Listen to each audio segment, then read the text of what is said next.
قبل ما نبدأ الفيلم بتاعنا عايزكم تصلوا على النبي، وطبعا لو الفيديو عجبكم ما تنسوش اللايك والاشتراك في القناة، ولو حابب تتابع كل جديد ما تنساش تفعل مثل الجرس علشان يوصلك كل جديد. من غير كلام كتير، مشاهدة ممتعة.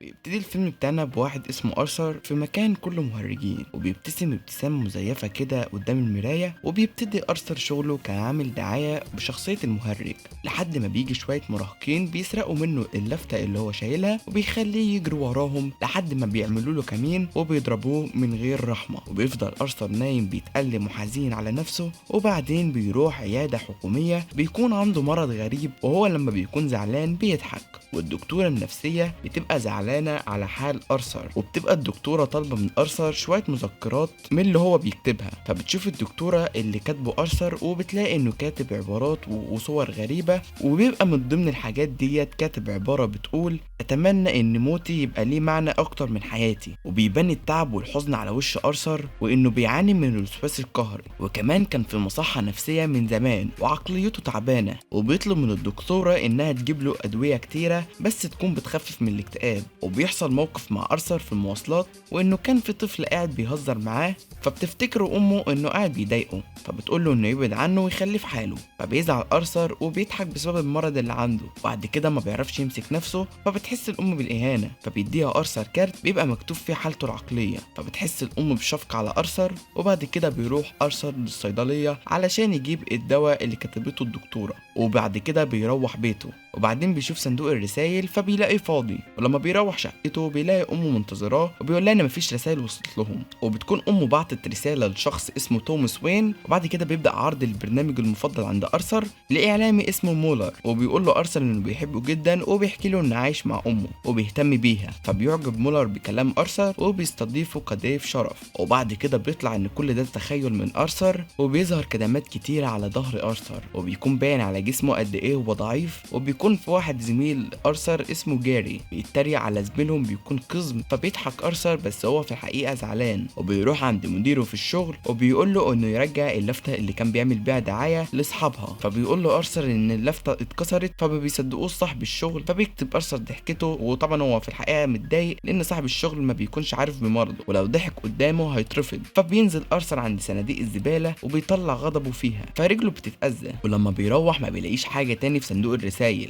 وبعد كده بيغسل امه لانها بتكون كبيره في السن وما بتعرفش تخدم نفسها، وبعد كده بتساله امه على صندوق الرسايل بس بيقول لها ان مفيش حاجه وصلت، وبرضه بيقول لها مش معقول يعني توماس وين هيرد عليهم برساله. وبعد كده بيرقص ارثر قدام التلفزيون وبيكون في حاله سكر ومعاه مسدس، وبيضرب غصب عنه طلقه في الحيطه، فلما امه بتقلق من ضرب النار بيقول لها انه بسبب التلفزيون صوته عالي. وفي تاني يوم بيتابع ارثر صوفي جارته وهي بتوصل بنتها المدرسه، وبعدين بيروح حفله بيسمع فيها لواحد اسمه بروس بيقول نكت عنصريه، فبيدونها ارثر في ملاحظاته. لما بيروح البيت بيذاكر في الملاحظات اللي هو كتبها، وبيتكتب ان اسوأ حاجه ممكن تحصل ان الناس مستنيه منه انه يضحكهم حتى لو كان عنده مرض عقلي. وشويه وبيرن جرس الباب علشان يلاقي صوفيا بتقول له هو ليه كان مراقبها النهارده، فبيقول لها انه كان معاه مسدس وممكن يخلص على نفسه بكره، فبتضحك صوفيا وما بتفهمش هو بيقول ايه، وبتقول له انه دمه خفيف. وبعد كده بيروح لشغلته الصبح وبيكون في مستشفى علشان يرسم الباجة على وشوش الاطفال اللي عندهم سرطان، بس وهو بيرقص بيقع منه المسدس، وده بيسبب الفصل الارثر من شغله، فبيخبط راسه في الازاز بيكسره وبياخد مواصلات، وبيكون لابس لبس المهرج. وبعد كده بيشوف شله شباب باين عليهم محاسبين واغنياء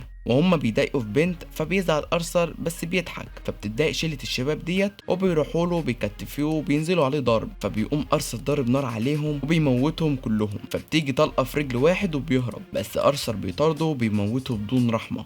وبعد كده بيهرب بس في ناس بتشوفه. وبعد كده ارثر بيروح حمام عمومي بعيد عن مكان الجريمه، وارثر بيهدى جدا وبيفضل يرقص قدام المرايه، وفي الاخر بيعمل تحيه للجمهور كانه واقف قدامهم. وبيروح ارثر البيت كانه شخص جديد وكأن مفيش حاجه حصلت، وبيروح عند شقه صوفيا وبيبوسوا بعض. وتاني يوم بيروح ارثر عند مكان شغله اللي اتفصل منه علشان يلم اغراضه من هناك، وزمايله اللي هناك بيسخروا منه وبيفضلوا يقولوا عبارات زي انه راح مستشفى اطفال علشان يموت نفسه، فبيقول لهم ارثر ان راندوم هو اللي اداله المسدس، وبيطلع من مكان شغله فرحان وهو بيرقص بشكل غريب. ولما بيروح بياخد الدواء المضاد للاكتئاب، وبيشوف في التلفزيون توماس وين وهو بيتكلم على الثلاثه الاغنياء اللي ارثر قتلهم، وبيكون في مرحله البحث عن اللي قتل الثلاثه دول. وبيروح ارثر للدكتوره النفسيه وبتقطعه بخبر وحش، وهي ان الحكومه هتبطل تمول العياده اللي هو فيها. فبيتعصب منها وبيقول لها انها ما بتسمعلوش وانها بتمشيه وخلاص، وبيقول له ان الحكومه دي فاسده وما بتعالجش الناس اللي زي حالاته. وبيروح ارثر للعرض الكوميدي اللي في البار بتاعه، وبتكون صوفيا من الموجودين، فبيتوتر ارثر وبيفضل يضحك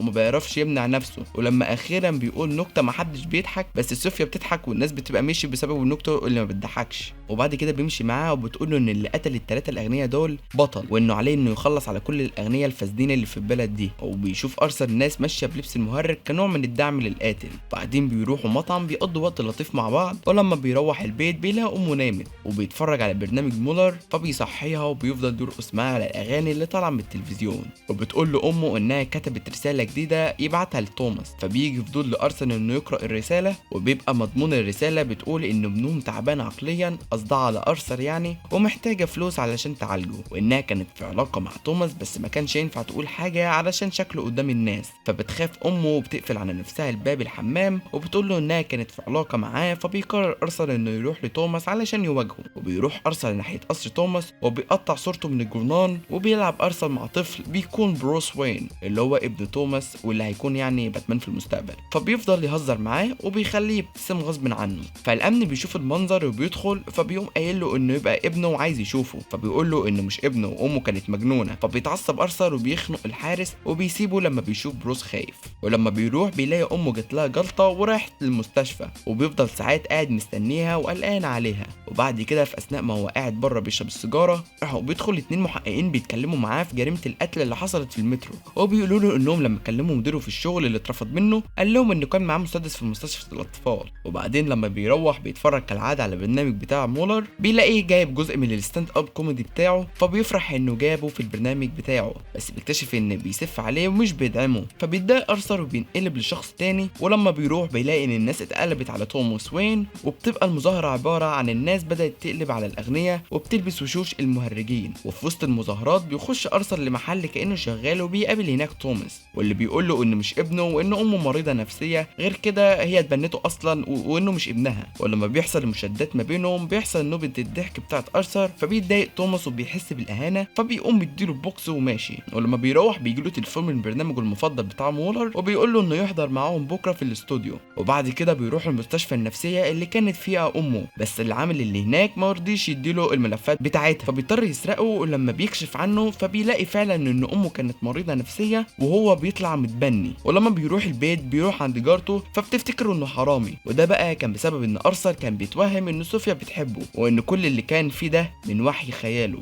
فبيروح عند سرير امه، وطبعا بعد كل دوت واللي عرفه بيقوم واخد المخده وقتلها. وبعد كده بيقوم متحول لشخصيه مليانه شر، وبيتدرب على الاداء اللي هيعمله لما يروح البرنامج بتاع مولر ويصبغ شعره اخضر وبيرسم على وشه رسم الجوكر. وبصدفه بيجي راندل اللي كان مدي لارثر المسدس، فبدون اي مقدمات بيقوم واخد المقص وقتله بيه، وبيفضل يطحن فيه بطريقه وحشيه. وصديق جاري بيقول له انه يمشي، خصوصا ان هو الوحيد اللي كان بيعامله بلطف. وبيروح ارثر يلبس الحته اللي على الحبل وبيتشيك علشان يروح المقابله، وبيفضل يمشي ويرقص بطريقته الغريبه في الشارع لحد ما بيطاردوا شرطيين كانوا شاكين فيه انه قاتل. فبيجري منهم ارثر وبيستخبى وسط زحام المهرجين والشرطيين ما بيشوفوهوش. واخيرا بيوصل عند مولر واللي بيطلب منه ارثر انه يقدمه باسم الجوكر. وبيخش ارثر وبيقابل الجمهور وبيتصرف بطريقه غريبه، وبعد كده بيفضل يقول نكت سوداويه وبايخه، وبيكشف لهم سر ان هو اللي قتل الثلاثه الاغنياء، وبيشتم في الحكومه وبيقول لهم انه لو هو اللي كان مرمي في الشارع ما كانش حد سأل فيه، اما هم عشان 3 اغنياء